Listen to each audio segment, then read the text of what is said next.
सभी को जय श्री कृष्ण। आजकल परम पवित्र श्राद्ध के दिन चल रहे हैं। बहुत सारी जिज्ञासाएं भी आई हुई है, तो इसी के उत्तर के रूप में कुछ बातें श्राद्ध के विषय में मैं आप सबके बीच रख रहा हूँ। श्राद्ध का अर्थ क्या होता है, सबसे पहले ये समझते हैं। शास्त्र में कहा गया है, श्रद्धया दीयते यस्मात् तस्मात् श्राद्धम निगद्यते। श्रद्धया दीयते अस्मिन् इति श्राद्धम, अर्थात अपने पूर्वजों के प्रति कृतज्ञता प्रकट करने के लिए श्रद्धा के साथ उनको जो दिया जाता है वही विधि को श्राद्ध कहते हैं। जिन पुरखों की कृपा से हम जिस वंश में आए हैं और इस दुनिया का दर्शन, इस सुंदर सृष्टि का दर्शन जिनके कारण हम कर रहे हैं, ऐसे हमारे सभी पूर्वजों के प्रति हमारी श्रद्धा को समर्पित करने की विधि है, वही श्राद्ध है।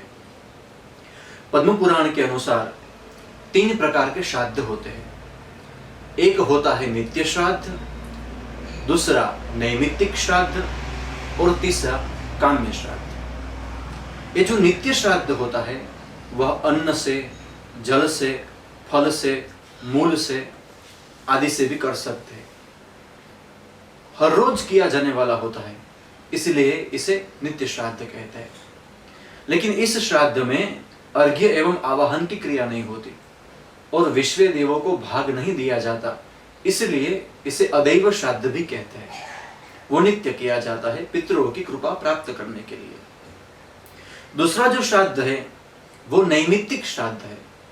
नैमित्तिक का सामान्य अर्थ है किसी निमित्त को लेकर जो किया जाए, यानी कोई पर्व के दिन पर, पूर्णिमा, अमावस्या, पितरों की विशेष तिथि पर, या फिर जैसे ये श्राद्ध पक्ष चल रहा है तो इन सब निमित्तों को लेकर जो श्राद्ध किया जाए वो नैमित्तिक श्राद्ध होता है। और तीसरा श्राद्ध है काम्य श्राद्ध। ये जो काम्य श्राद्ध है वो करने वालों को उन्नति देने वाला होता है और इसे किसी विशेष कामना की पूर्ति के लिए या फिर कामना की पूर्ति होने के पश्चात किया जाता है। और विशेष करके ऐसे अवसरों पर जो आनंद के हो, उमंग के हो, उल्लास के हो, जैसे विवाह कार्य हो गया, कोई संस्कार हो गया, कर्णवेधन हो आदि, पुत्र जन्म हो, तो ऐसे विशेष आनंद के पर्वों पर यह श्राद्ध किया जाता है। इसे नांदी श्राद्ध भी कहते हैं, इसे वृद्धि श्राद्ध भी कहते हैं।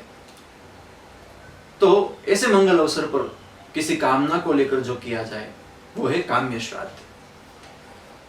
शास्त्र में कहा गया है कि द्विजों को वेद मंत्र से श्राद्ध करना चाहिए और शूद्रों को पित्रे नमः इस नमस्कार मंत्र से क्रिया एवं उसका दान संपन्न करना चाहिए। कौन सी चीजें श्राद्ध में हो तो बहुत अच्छी होती है?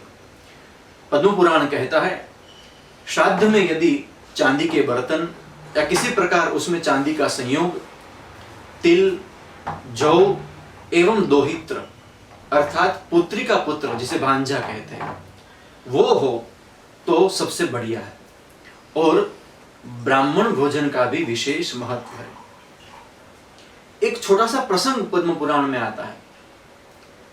आजकल भी कई लोग पूछते हैं कि ब्राह्मण को ही क्यों जिमाते हैं या फिर ये सब क्यों जरूरी है। तो शास्त्र तो ऐसा भी कहते हैं कि अपना सामर्थ्य न रहने पर, महाभारत में यह आया है कि आप सिर्फ दिशा में नमस्कार करें, दक्षिण दिशा में, और हाथ उठा के अपने पितरों को कहे कि हे पितृ देवता, आज आपका श्राद्ध दिन है, लेकिन मेरी इस परिस्थिति के कारण मेरे पास कुछ भी नहीं है जिससे मैं सब क्रिया कर सकूं, तो मैं सिर्फ आपको नमस्कार करता हूं।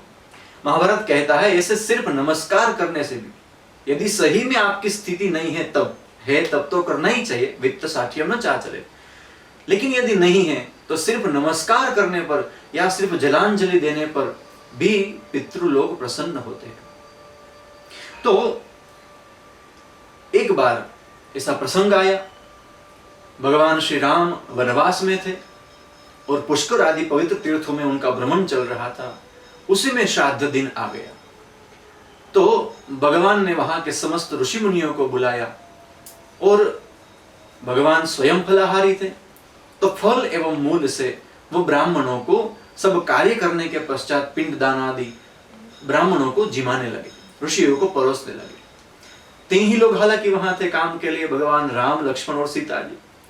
तो बारी बारी सब चीजें परोसी जा रही थी, फल मूल एवं सब था। तो अचानक से थोड़ी देर के बाद ऐसा हुआ कि अपने हाथ में रहे वो रसोई के पात्र को वहीं छोड़कर सीता जी वृक्ष की ओट में चले गए। हालांकि भगवान राम थे जो समझदार थे, और कोई होता तो वहीं से पूछता कि कहां जा रहे हो, क्यों छुपी हो। राम जी ने कुछ नहीं कहा, सीता जी छुप गई और पूरा ब्राह्मण भोजन संपन्न हुआ, दक्षिणा आदि दिया गया, गौदान आदि किया गया।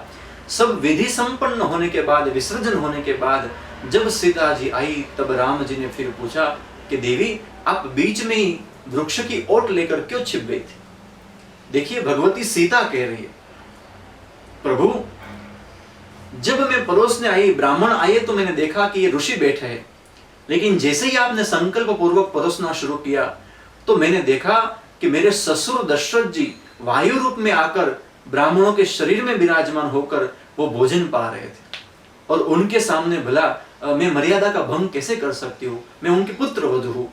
तो इस मर्यादा का पालन करने के लिए मैं वृक्ष की ओट में छिप गई। तो इससे वह सिद्धांत सिद्ध होता है, भगवती सीता ने साक्षात कहा है।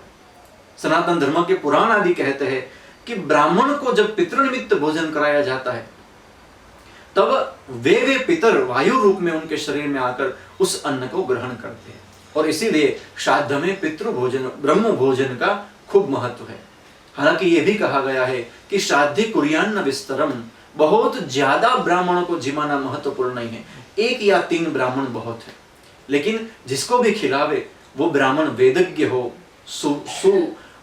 उसके सुगुण से युक्त हो, अच्छा हो, भला हो, जितना उत्तम पात्र हो उतना उत्तम फल मिलेगा। तो श्राद्ध में इसलिए ब्रह्म भोजन का विशेष महत्व है। एक प्रश्न बारंबार लोग पूछते हैं कि श्राद्ध में दिया गया अन्न पितृवों के कैसे पहुंचता है। हालांकि वो शरीर भी छोड़ चुके हैं, पता नहीं वो शरीर छोड़ने के बाद इतने सालों के बाद कहीं वो पक्षी, कहीं मृग, पशु या किसी भी रूप में, मनुष्य के रूप में ही कहीं और जन्म ले चुके हैं। तो अब ये सब देने से उनको ये कैसे पहुंचेगा। तो पुराणों में ऐसा मिलता है कि पशु सूत्रुण रूपेण, यदि वे पितर आज पशु योनि में है तो कहीं ना कहीं वह श्राद्ध का अन्न उनको तृण रूप में प्राप्त होगा। मनुष्य है तो अन्न रूपेण, कहीं ना कहीं उनको अन्न रूप में प्राप्त होगा। हालांकि प्रवास में बहुत अनुभव हमने किया है कि किसी अपरिचित से भी हमें कुछ न कुछ खाने को मिल जाता है, तो माना जाता है तभी हमारे कोई पूर्वज ने श्राद्ध किया होगा या कुछ हमारे निमित्त दान किया होगा। तो ऐसी सृष्टि है। इस बात को एक आसान तरीके से समझना हो तो मैं ऐसा ही कहना चाहता हूं कि जैसे श्राद्ध में दिया गया जो पिंडदान तो एक होता है, लेकिन वो पशु को तृण रूप में मिलेगा, मनुष्य को अन्न के रूप में मिलेगा। तो ऐसा कैसे संभव है? ऐसा ऐसे संभव है कि ये जो पूरा ब्रह्मांड है उसमें सबके ऋणानुबंध के ताने बाने बुने हुए हैं। हालांकि हम मानते हैं हम स्वतंत्र है, लेकिन मनुष्य प्रकृति से स्वतंत्र नहीं है, वो बंधा हुआ है अपने कर्मों से, अपने गुणों से, और यही जो बंधन है वो ही तब काम करते हैं। जैसे एक निश्चित नंबर मिलाने पर करोड़ों मोबाइल यूजर होने के बाद भी किसी एक निश्चित व्यक्ति को ही फोन लगेगा और बात होगी। तो ये मनुष्य कर सकता है, तो ये वैश्विक सृष्टि में जो परमात्मा तत्व है वो ऐसा क्यों नहीं कर सकता कि किसी के नाम गोत्र का उच्चारण करके दिया हुआ अन्न उसी को उसी योनि में जहां अब वो है वहां उसको प्राप्त हो। या फिर ऐसा समझिए कि अन्न दिया जाता है तो तृण के रूप में, अन्न के रूप में, अलग अलग रूप में कैसे मिलता है। तो मैं तो टेक्नोलॉजी का युग चल रहा है, मैं तो इतना सही कहूंगा कि जैसे आप मोबाइल भी यूज करते हैं, टीवी यूज करते हैं, सेट टॉप बॉक्स यूज करते हैं, ब्रॉडबैंड कनेक्शन यूज करते हैं कि भैया ये लो 700 रुपया हमारा रिचार्ज कर दो, तो वो मोबाइल वाला सॉफ्टवेयर में डालेगा और आपको पैसा नहीं मिलेगा, आपको टॉक टाइम मिलेगा, फिर अनलिमिटेड कॉल भी हो सकता है। वही पैसा आप जाके देंगे ऑपरेटर को, टीवी वाले को, केबल ऑपरेटर को कि चलो भैया 1-2 महीने का तुम्हारा भाड़ा, तो वो आपको पैसा नहीं देगा, लेकिन वो 2 महीने के लिए टीवी के माध्यम से दृश्य श्राव्य मनोरंजन आपको देगा। वही पैसा आप देते हैं ब्रॉडबैंड वालों को, तो वो न तो आपको टॉक टाइम देगा न दृश्य श्राव्य देगा, वो सिर्फ आपको अमुक जीबी डेटा देगा। तो एक ही पैसा अलग अलग लोगों सॉफ्टवेयर के माध्यम से अलग अलग रूप में मिलता है। बस ऐसा ही समझिए, यदि एक मनुष्य जिसे परमात्मा ने बनाया है वो अलग अलग सॉफ्टवेयर बनाकर एक ही पैसे का ऐसा अलग अलग विनियोग कर सकता है, तो जिस परमात्मा ने मनुष्य को बनाया है, अनंत कोटि ब्रह्मांड का जो संचालक है, वो ऐसी व्यवस्था क्यों नहीं बना सकता कि यहां दिया हुआ अन्न आज वो प्राणी जिस अवस्था में है, जहां है, वहां तक किसी न किसी रूप में क्यों नहीं पहुंचा सकता। एकदम सीधी सी बात है। तो सनातन धर्म की ये जो बातें हैं, ऋषियों की बातें हैं, उसमें पूर्ण श्रद्धा रखकर हमारे पूर्वजों के प्रति, हमारे पितरों के प्रति हमें कृतज्ञता व्यक्त करनी चाहिए और इन दिनों में श्राद्ध अवश्य करना चाहिए। आपकी और कोई जिज्ञासा हो तो आप कमेंट बॉक्स में हमें पूछ सकते हैं। सभी को जय श्री कृष्ण।